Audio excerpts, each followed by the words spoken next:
একবার প্রমাণ করলেন আজকেরই বলছেন নদীর এক শান্তিপুরের এই খেলোয়াড়টি।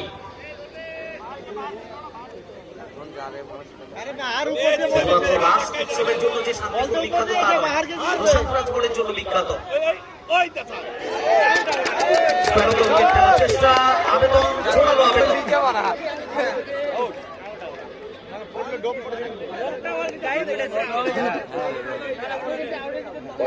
একটা জোরালো আবেদন এসছে, তো নিঃসন্দেহে একটু ওয়েট করা হচ্ছে। অনফিল্ড আম্পায়ার নিশ্চিত হতে চাইছেন ক্যাচটা ক্যারি করা হয়েছে কিনা, সঠিকভাবে কোথাও মাটিতে ছোঁয়া ছিল কিনা উইকেট রক্ষকের। টেলিভিশন আম্পায়ার তার কাছে পাঠানো হয়েছে নিশ্চিত হওয়ার জন্য